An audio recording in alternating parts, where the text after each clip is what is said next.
आज मेरा सौभाग्य है पद्मश्री संत निरंदास जी महाराज के आशीर्वाद प्राप्त करने का अवसर मिला है। डेरा सच्चखंड बल्ला के ट्रस्टी वरिंदर दास जी, हरदेव राम जी, कोऑर्डिनेटर अविनाश चंद्रा जी, सभी पूज्य संतगण, देश के अलग अलग हिस्सों से आए सभी श्रद्धालु, मेरे पंजाब के भाई और बहनों, मैं पंजाब दी इस धरती नू नमन करदा हां।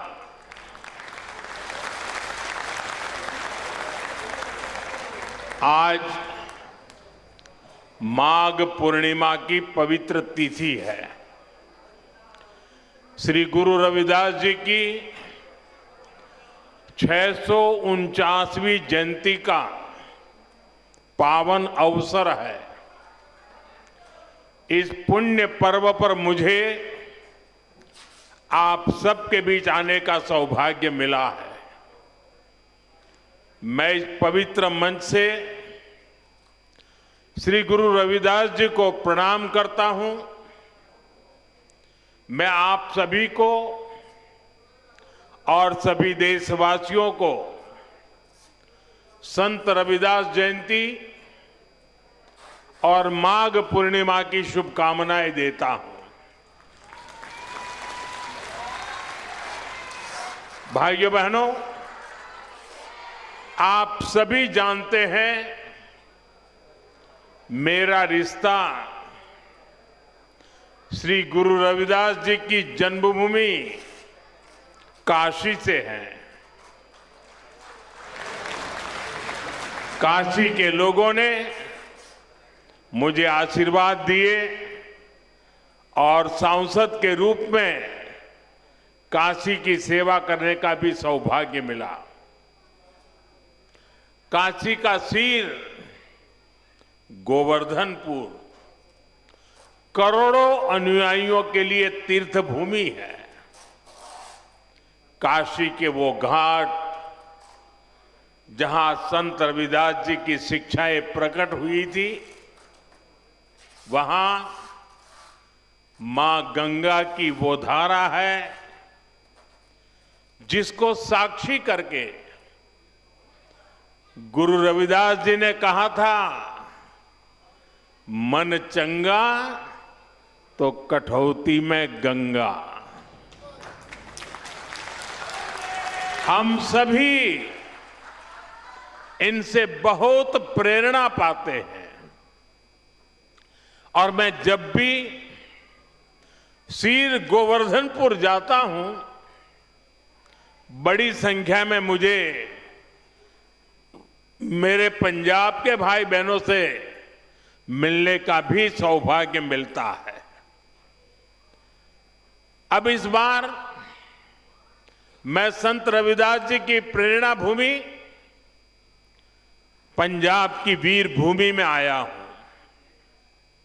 मैं मानता हूं ये सिर्फ गुरु रविदास जी की ही इच्छा है और मेरा बहुत सौभाग्य है।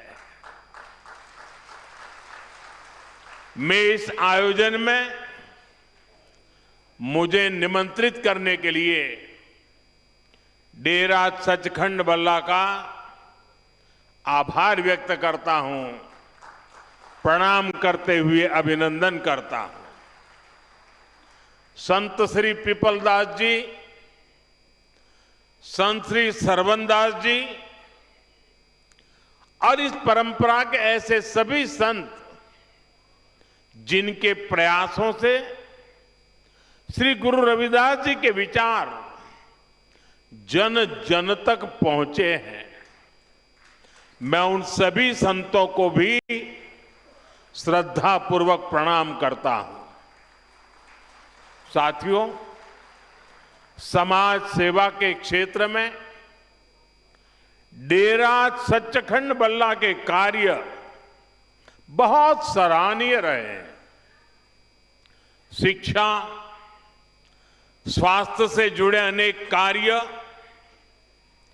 पूज्य संत श्री निरंजन दास जी महाराज के मार्गदर्शन में अविरत हो रहे हैं।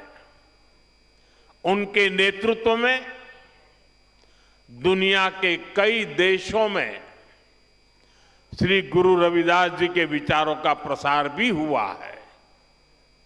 इस योगदान को सम्मान देने के लिए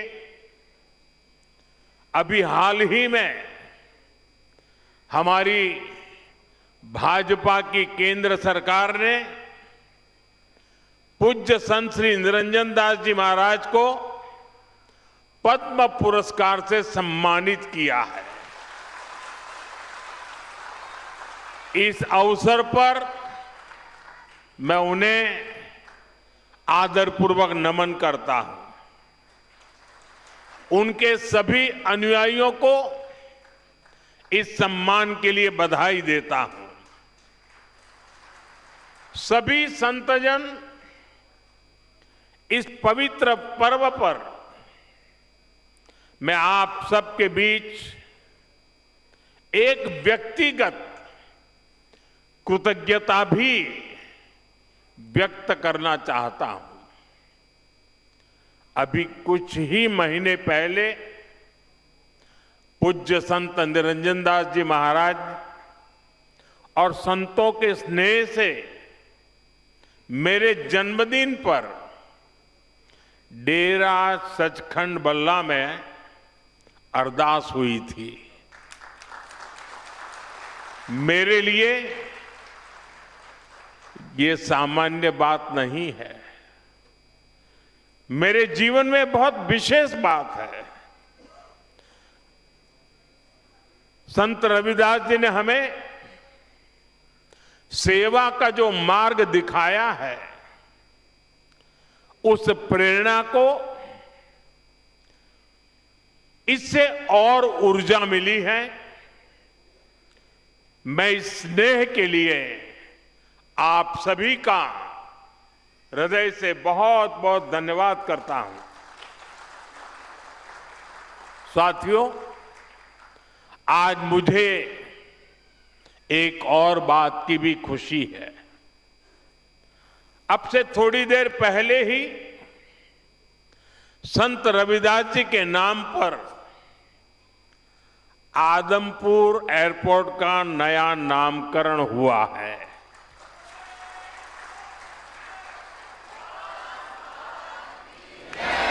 आदमपुर एयरपोर्ट को अब श्री गुरु रविदास जी महाराज जी एयरपोर्ट के नाम से जाना जाएगा। इसके साथ भी एक और भी कार्यक्रम हुआ आज। इसके अलावा हलवारा एयरपोर्ट की नई टर्मिनल बिल्डिंग का उद्घाटन भी किया गया। मैं पंजाब समेत पूरे देश के लोगों को इन कार्यों की बहुत बहुत बधाई देता हूं। साथियों, श्री गुरु रविदास जी ने समाज में बराबरी और समान अवसर की बात की थी। इसी भावना से अयोध्या के एयरपोर्ट का नाम महर्षि वाल्मीकि इंटरनेशनल एयरपोर्ट रखा गया। अब आज का ये आयोजन उसी भावना को आधुनिक रूप दे रहा है। साथियों, श्री गुरु रविदास जी के जन्म को 600 साल से ज्यादा हो चुके हैं, यानी 6 सदियां बीत गई। आप देखिए, उस दौर में भारत ने कितने विदेशी आक्रमण झेले, कितनी हिंसा और अस्थिरता झेली, एक और बाहरी हमले, तो दूसरी ओर भीतरी चुनौतियां। और ऐसे कठिन समय में काशी में रविदास जी जैसे संत का जन्म हुआ था। उन्होंने समाज को झकझोरा। उन्होंने हमें सिखाया, एकई माटी के सब भांडे, सभा का एको सिरजनहार। रविदास व्यापे अकई गट भीतर, सबको एकई घड़े कुम्हार। अर्थात हम सब एक ही मिट्टी से बने हैं और हमें बनाने वाला एक ही कुम्हार है। साथियों, श्री गुरु रविदास जी की ऐसी शिक्षाओं से समाज में एक नई चेतना जगी। भारत के समाज ने अपनी कमजोरियों को पहचानना भी शुरू किया और उन्हें दूर भी किया। यहां पंजाब में भी लाखों लोगों ने संत रविदास के दिखाए मार्ग पर चलकर उनके आदर्शों और उपदेशों को आत्मसात किया। साथियों, श्री गुरु रविदास जी ने भारत के लिए भविष्य की एक संकल्पना भी पेश की थी। उनकी उस संकल्पना का नाम था बेगमपुरा। उन्होंने कहा था, बेगमपुरा शहर की नाऊ, दुख अंदो नाही तिही ठाऊ, ना तस्वीस खिराजू, न मालू खौफू न खाता न तरसू जवाड़ू। वैसे तो संत रविदास जी के इस शब्द के गहरे आध्यात्मिक अर्थ है, लेकिन इसमें एक शहर की या एक समाज की रूपरेखा भी है। एक ऐसी व्यवस्था जहां कोई दुखी ना हो, कोई वंचित ना हो। मुझे संतोष है कि आजादी के इतने दशक बाद देश अब मिशन मोड में पूज्य रविदास जी की संकल्पना को साकार करने के लिए काम कर रहा है। इसी मिशन का नाम है विकसित भारत का लक्ष्य। विकसित भारत यानी ऐसा भारत जहां कोई गरीबी में रहने को मजबूर ना हो। एक ऐसा भारत जहां सबके लिए सम्मान हो, सबके लिए संभावनाएं हो। और मुझे विश्वास है, संत रविदास के आशीर्वाद से हम विकसित भारत के लक्ष्य को जरूर पाकर रहेंगे। साथियों, आज सुबह ही संसद में देश का बजट प्रस्तुत किया गया है। ये बजट गरीब, अन्नदाता, युवा शक्ति और नारी शक्ति को और सशक्त करने वाला बजट है। ये बजट गांव को मजबूत करने का बजट है। ये किसान की आय बढ़ाने वाला बजट है। ये आत्मनिर्भर भारत को, मेक इन इंडिया को बढ़ावा देने वाला बजट है।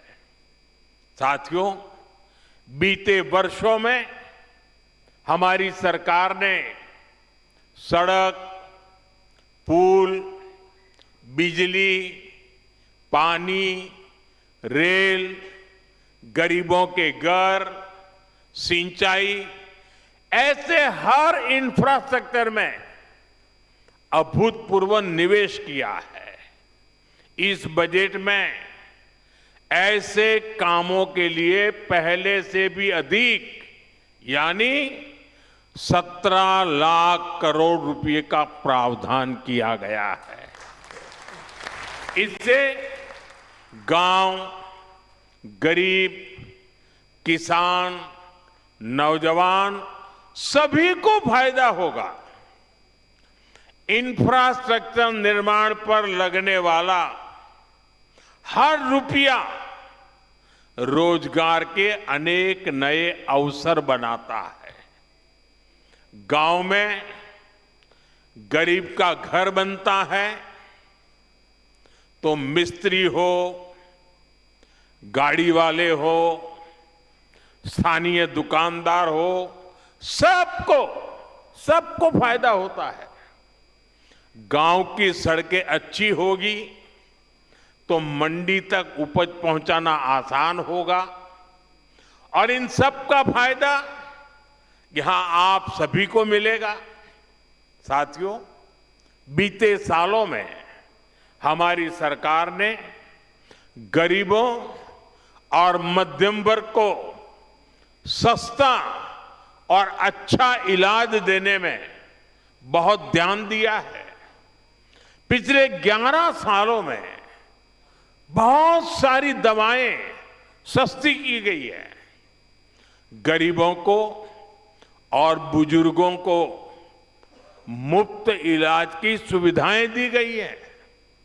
इस बजट में इसी संवेदनशीलता के साथ और भी महत्वपूर्ण निर्णय लिए गए हैं।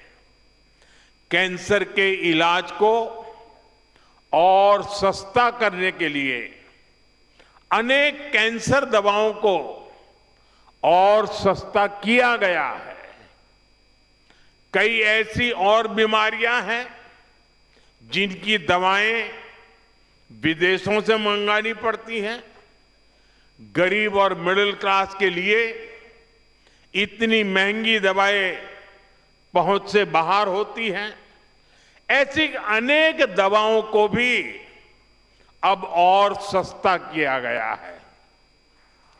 साथियों, इस बजट का बहुत अधिक फोकस जालंधर, लुधियाना, होशियारपुर जैसे देश के अनेक शहरों को विकास का बड़ा केंद्र बनाने पर है। ऐसे शहरों के विकास के लिए बहुत बड़े प्रावधान किए गए हैं। पंजाब तो देश के उन राज्यों में है जहां किसानों के साथ साथ छोटे छोटे उद्योगों की, एमएसएमईज की एक समृद्ध परंपरा है। देश के एमएसएमईज को बीते वर्षों में लाखों करोड़ की मदद दी गई है। इस बजट में भी एमएसएमईज के लिए हजारों करोड़ रुपए के फंड की व्यवस्था की गई है। बीते वर्षों में भारत का एक्सपोर्ट बहुत अधिक बढ़ा है। इस बजट में भी निर्यातकों के लिए, एक्सपोर्टर के लिए अनेक बड़ी घोषणाएं की गई है। साथियों, भारत अब दुनिया के बड़े कपड़ा और वस्त्र निर्यातकों में से एक बन रहा है। इसलिए इस बजट में टेक्सटाइल सेक्टर के लिए, हमारे बुनकर भाई बहनों के लिए भी अनेक घोषणाएं हुई है।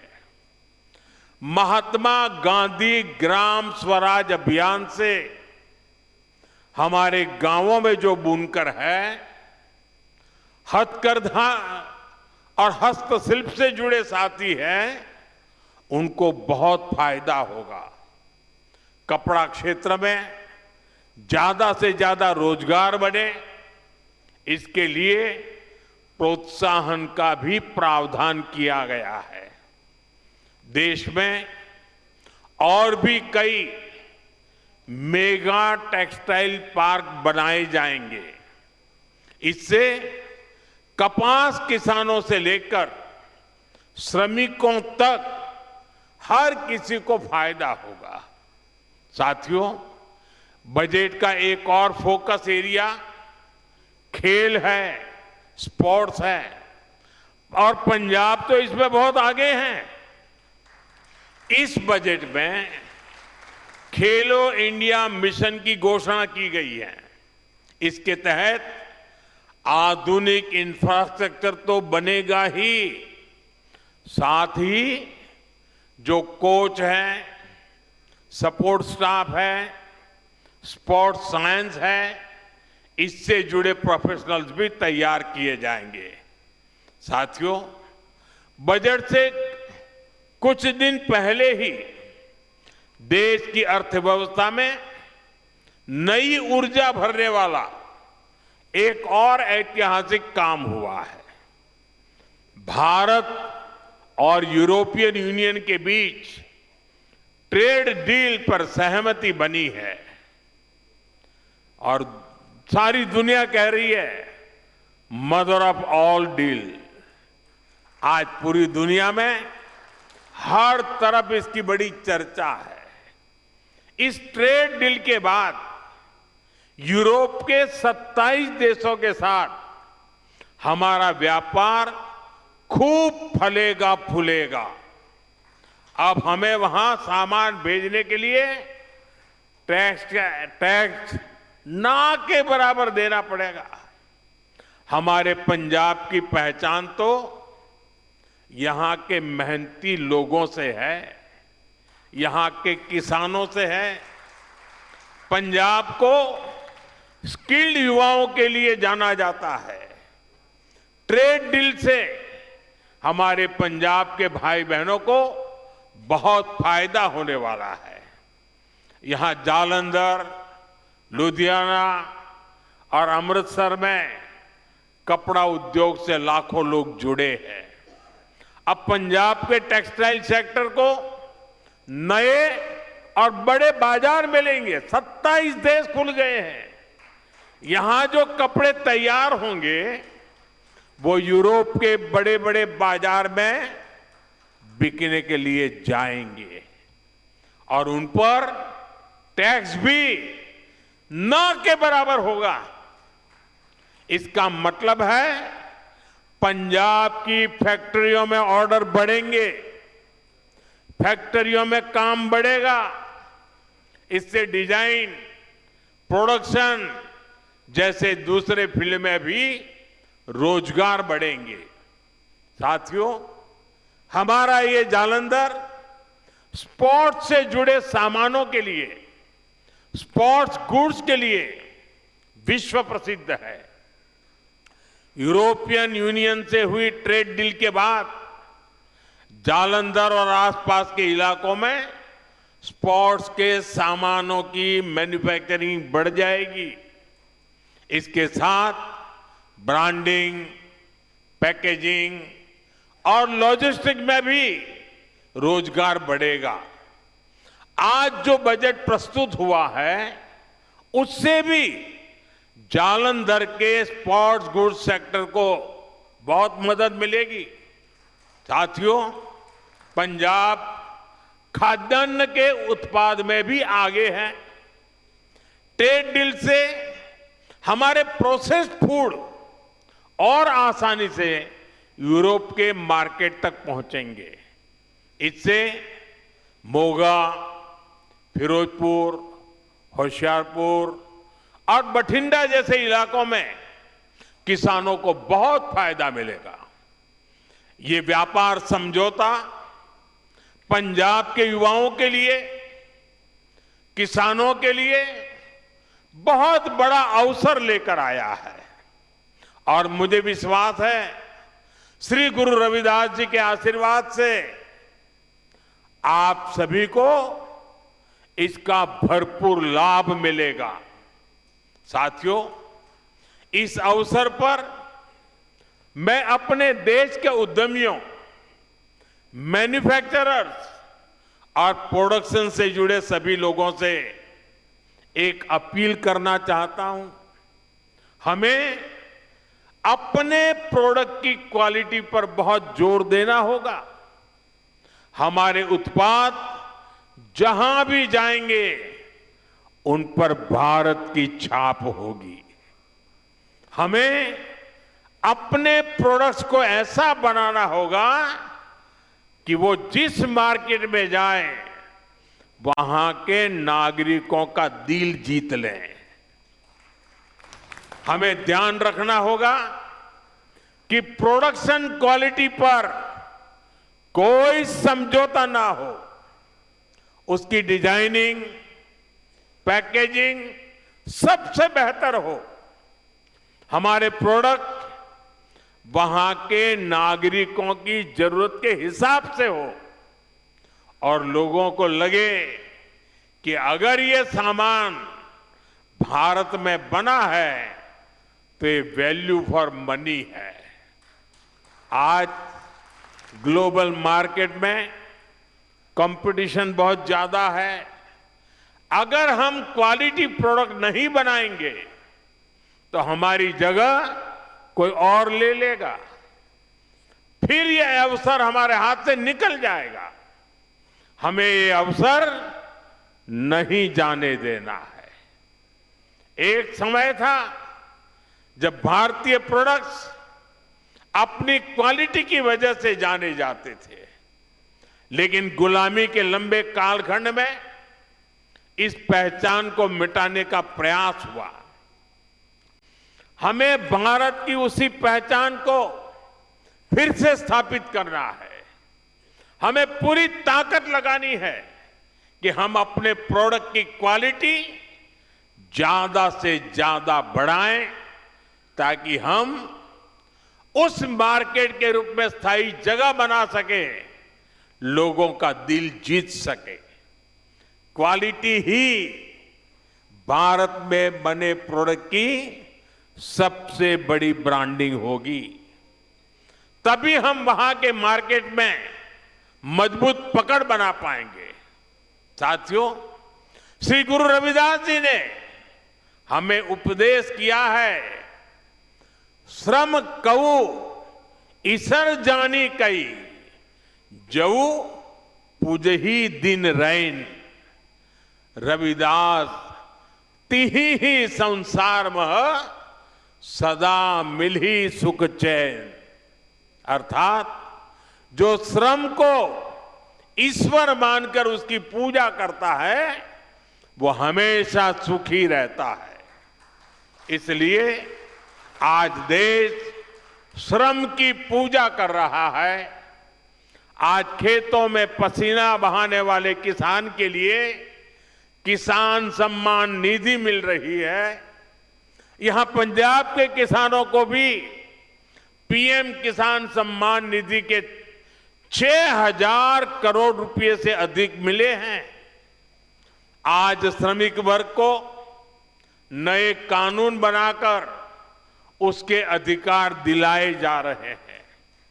हमारी सरकार गुरु रविदास जी के विचारों को निरंतर आगे बढ़ा रही है।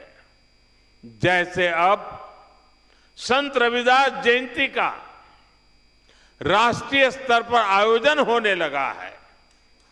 कई राज्यों ने इसे आधिकारिक मान्यता दी है। उनकी स्मृति से जुड़े स्थलों पर फोकस किया गया है। पिछले कुछ वर्षों में काशी के शील गोवर्धनपुर में हुए प्रयास इसी दिशा में ठोस कदम है। मध्य प्रदेश के सागर में श्री गुरु रविदास जी का मंदिर और संग्रहालय बन रहा है और मुझे ही उसका शिलान्यास करने का सौभाग्य मिला था। मुझे भरोसा है इन प्रयासों के जरिए हम अपने समाज की नींव को लगातार मजबूत करते रहेंगे। इसी विश्वास के साथ मैं एक बार फिर आप सभी को श्री गुरु रविदास जी की जन्म जयंती की शुभकामनाएं देता हूं। सभी पूज्य संतों को प्रणाम करता हूं। जो बोले सो निर्भय,